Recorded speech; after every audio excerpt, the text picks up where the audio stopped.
Welcome back to episode number 3 of Lessons in Life and in Leadership. This week we talk about scheduling and we deviate from the leadership aspect and focus a little bit more on life.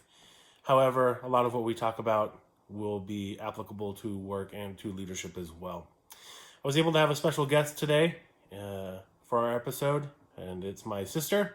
We talk about how she navigates home life, work, balance, and creating a schedule. Bear with us as we're trying to figure out technology. You might want to turn up your volume a little bit, but we hope you enjoy the episode.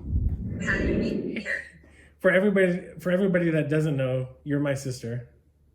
I am. And you have 3 kids, all under the age of 5. Correct. 4.5. 4.5. But 5, yeah. So you came to mind this week because a lot of the reading that I've been doing and what I've been hearing is that, hey, we want to adhere to a schedule as best as possible. And in a perfect world, that's fantastic, right? For me and Lindsay, hey, we can stick to a schedule pretty easily. But when you have kids that aren't in school and need snacks or whatever it may be, adhering to a schedule is kind of tough. So what is that like for you? Yes, it is different when they're at home. So I work part-time from home on a normal basis. I always work from home. So this is kind of just my regular world. But my husband, he works from home right now. Just his office is temporarily closed. And these are the things that have kind of helped us. So we schedule our priorities, the things that I have to get done. I'm a freelance writer, and so if I know I have an article that's due, I schedule that in at a time that I know I can get it done. So whether that's before my kids wake up or after they go to sleep, I'm putting those things that I have to get done at a time I know I can get them done. And while we might not be able to stick to a time-sensitive schedule as much as we were before, like when the kids were going to school or when my husband would go to work, he was gone from pretty much 7 to 7. So he knows his schedule is really easy to stick to, like you mentioned, without kids around. But having a routine is a lot easier to help everyone kind of know like what's happening next. So I would say keep that routine as much as possible, even if you aren't keeping it as consistent with times as you were before. If you were getting up and going to the gym and working out before you left for work, do the same thing. Get up, work out, get ready, and then go to work in your house or whatnot. The other thing that I think really helps is keeping consistent work hours and keep consistent non-working hours. When your workspace is the same as your living space, it feels like time is just kind of melded together.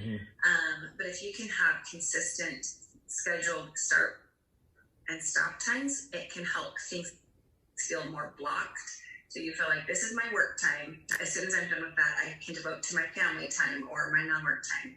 And I think that really helps keep a routine as much as possible. Yeah, I agree, especially on the prioritize point. If you don't know what you need to do that day, you're going to find yourself down so many rabbit holes that aren't really getting you what you need to do done. That then at the end of the day, you're like, oh, I wasn't very productive today. Or you might have done a lot, but you didn't do what you needed to do to get accomplished, right? So I think that's a big one. I also like the piece about keeping work hours and non-work hours, because I'm guilty of it. I see the laptop is here now more, it's here all the time now. And so it's like, okay, before I go to bed, maybe I could just like log on real quick, see if anything came in. But like, that is a rabbit hole for me too, because then what if something did come in? Now I'm like, okay, it's 7 p.m. And I'm and working. So that's a big one. So we want to also talk a little bit about adaptability, right? Because to your point, we can't stick to a schedule 100% of the time. And especially with kids, things come up. So how do you navigate that? So kind of like what you were were saying, every day or the night before, I'm going through my day ahead and looking at my priorities. So I create a must list, a should do list, and a could do list. So my must list is usually 2 or 3 things that have to get done no matter what.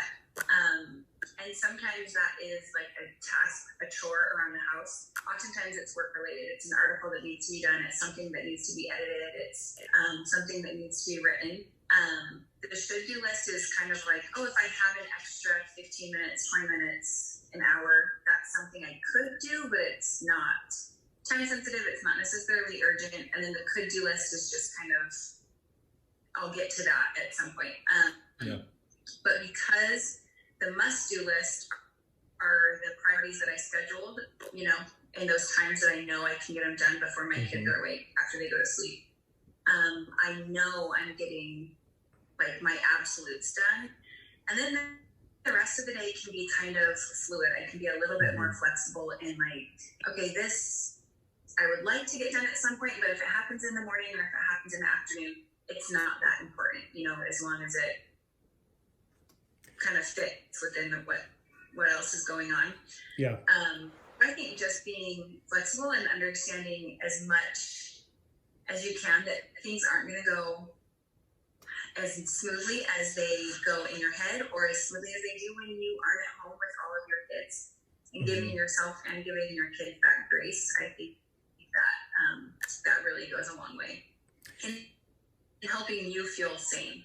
And like you said, if you're getting your must-dos done at the end of the day, if that's all you've done, if you've only done those 2 or 3 things, you're ending the day feeling like I got my most important things out of the way. Whereas if you spend a lot of time doing the could-do list, you're going to bed still feeling like, oh my gosh, I didn't get those huge projects or huge things checked off my list, and now I'm feeling like I have to stay up all night working. You don't want to be so far on one side or the other either, right? All of the time. You have to find some balance in there.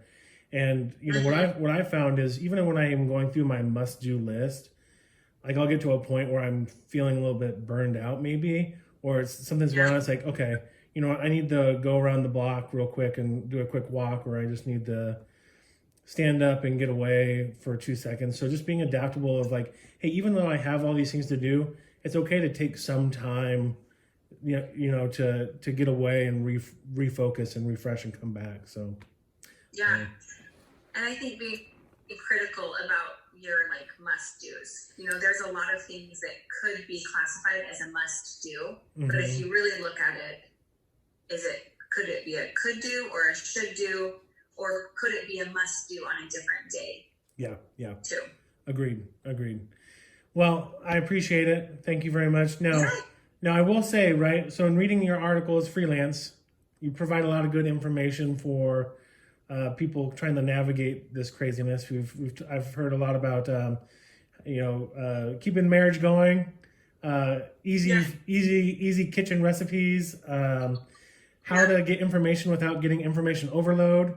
And now I would butcher it, but where is it? It's 24/7 Salt Lake City. It's 24slc.com. 24 SLC.